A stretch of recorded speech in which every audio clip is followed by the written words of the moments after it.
Hi everyone, welcome to another Perfect Search SEO training. Today we're going to be talking about the content gap analysis. What is a content gap analysis for? So completing a content gap analysis is a really great strategy for you to pinpoint keywords that your competitors are ranking for, but you or your client are not. And we do these to craft content ideas that close the gap for keywords where you might be being outranked or don't yet rank for. By finding out what your competitors are ranking for, you can write pieces that are more targeted, that are more specific than your competitors, and you can also expand your content portfolio with text that your reader is interested in. So, how do you perform a content gap analysis? If you're using seoClarity, you'll first go to the research grid and then the content gap section. So this is in the left sidebar. There's a screenshot there if you're not familiar with where that is. Then it'll pull up the content gap section. There's two parts. The first part is where you'll put in the competitor domains that you're trying to compare your client against. So you'll put those in there. You can put in up to 5, and then you'll put your domain in the second part.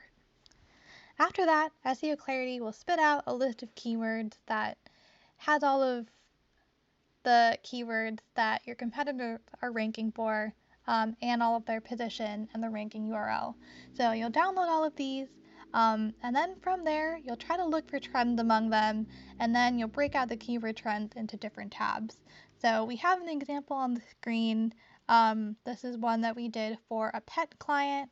So you'll see there's the overview tab where we made the recommendations on which blog topic to create content on, and then we divided out the keyword research per tab so that it's easy for the client to view at a high level. It's important to know who your competitors are. From an industry perspective, there might be people that you consider competitors but aren't actually ranking for similar keywords as you.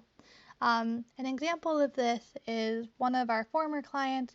They were a coding bootcamp, and many of their competitors didn't actually rank for the same keywords that they were trying to win on.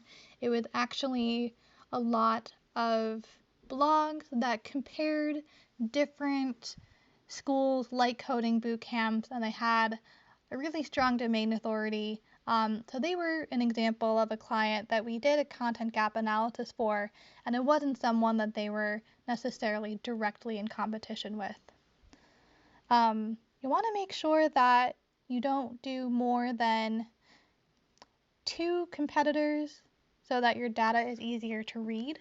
You can put in up to 5 in seoClarity, but of course there will be quite a bit of keywords that get spit out, but yeah, we typically recommend doing 2 to 4 there.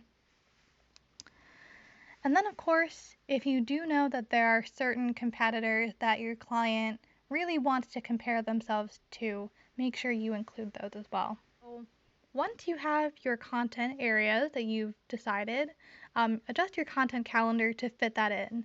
After all of this research is meaningless if you don't actually integrate it into the strategy of the projects that you're working on. So decide which topics you'd like to pursue and how you want to integrate them into your editorial calendar. From there, you start writing. So make sure you create content that is relevant to your users, well written, error-free, and optimized. So that's our content gap analysis training. Thank you for joining the training, and have a great day.